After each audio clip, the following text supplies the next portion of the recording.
this one.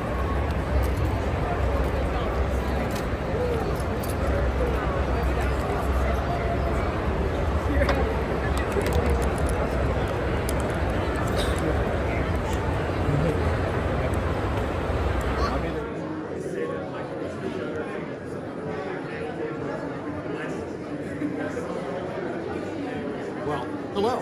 Hi. Nice to see you here. Hey, it's Darren with the Weird Darkness podcast, and you're watching Raze Chaos, and you need to subscribe right now. Otherwise, I'm going to raise some chaos. And welcome back, everybody. My name is Raze Chaos. You have made it back to my channel, and we have got an interesting one this week. Oh, yeah. So, yeah, this week's... Raze is out of breath. Raze is always out of breath anymore. I don't get it. It's not like I'm running marathons or anything, but dang. Maybe it's time to lose some of the weight. What you think? Don't answer that. Yeah, we've got a very interesting one. We've got Oj Heywood from the movie Nope, another Jordan Peele movie that Raze absolutely loves Jordan Peele movies. And this one, Nope. Not gonna lie, that one was not my favorite.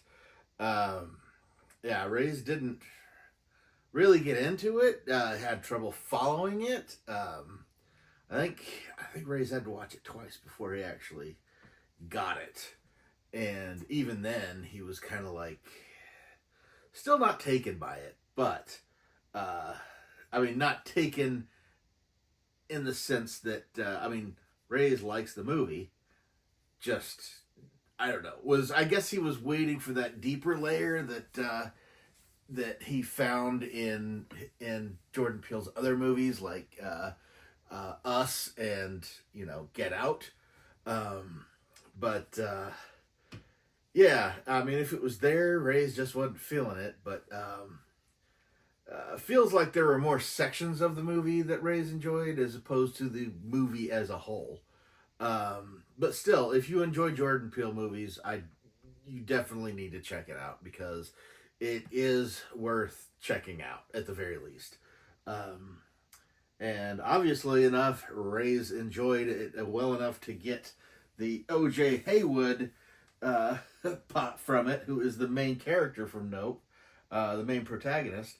And he is played by Daniel Kaluuya,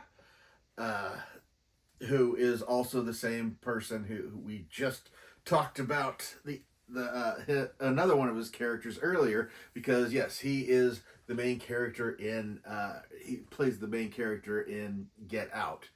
And it's really cool because the character is so very different, because that character was a college student, just kind of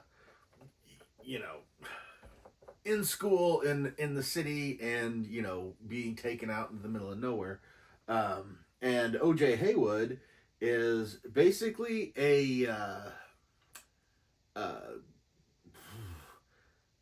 he raises and trains horses, and he does this for Hollywood. So it's actually said that the company he works for is actually one of the oldest horse trainers that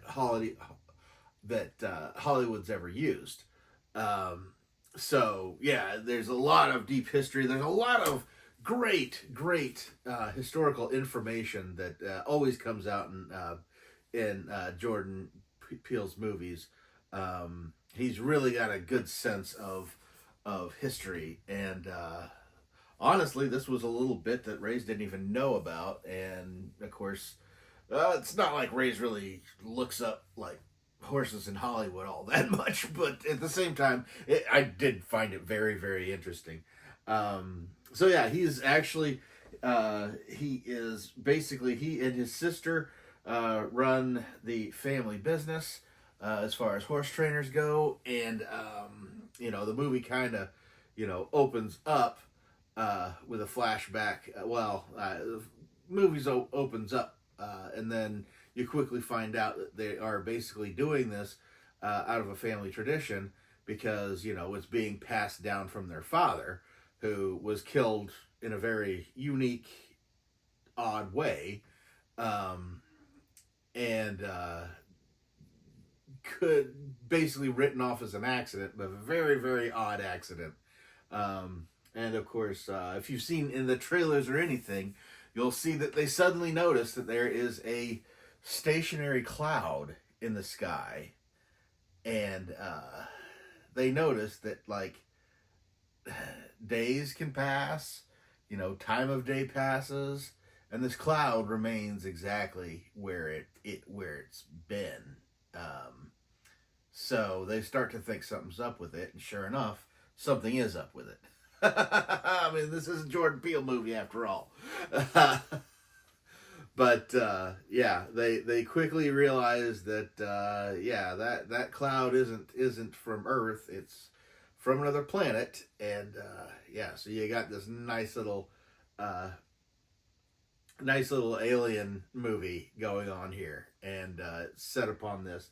I think what I found most interesting after the fact was finding out that the actor Daniel Kaluuya, and if you don't know whether if you've seen like Get Out or even this movie, if you really want to know just how good of an actor this guy is, he is Scottish.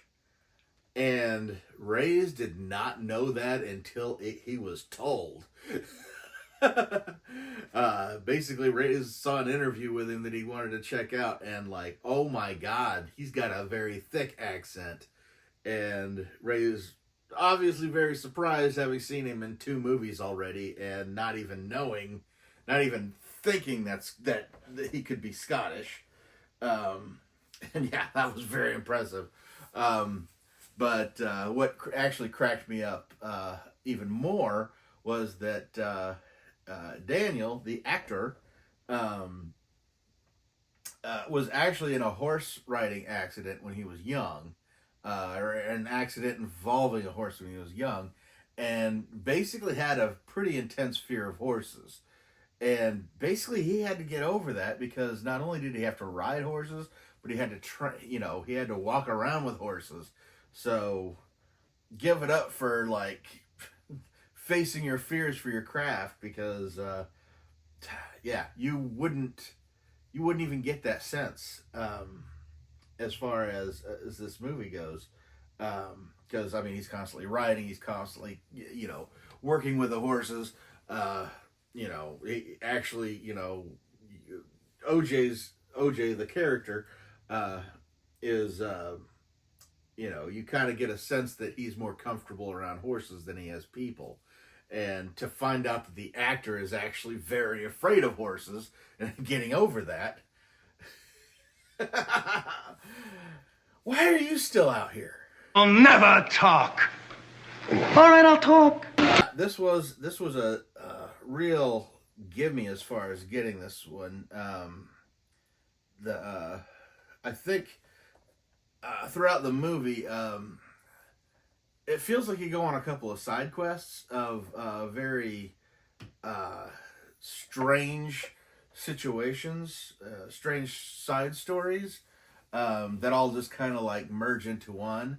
And honestly, I think the scariest part of the movie actually involves somebody who was actually set to hire them, a former child actor who now did a horse show. And anytime every character that meets him is just like, oh yes, I remember that show, except for that last one. Basically, the character that they're speaking with, which is played by the same guy that plays Glenn in The Walking Dead. So yeah, you're gonna know him. Basically, you see that when he was a kid, the whole story, that TV show was based around was a boy and his monkey, and which was a chimpanzee, and you see the reason that show ended up being canceled is because essentially one day on set, that chimp goes wild and essentially becomes a murderous monster and kills all the other child actors and other members of the set of the cast and crew of that production, and actually comes face to face with the character in question and doesn't actually do anything to him. But it's enough that, I mean, the kid's in the middle of something, this chimpanzee like destroying the entire set, and honestly, that's really the freakiest part of the movie as far as Raze is concerned, because yeah, chimps are no joke. But yeah, at any rate, Raze is going to go ahead and take this guy out, and we're going to have a look at this. Oh, he's gone. Who does that cabbage think he is? Oj Heywood, not really much of a remarkable pop. The coolest part is the hat, which has the company logo on it, which is pretty cool. But at the same time, like, if Raze wasn't a huge Jordan Peele fan, he probably would have passed on this, even if he was just a big Nope fan. Because, I mean, yeah, there's really not much to this pop at all. And, yeah.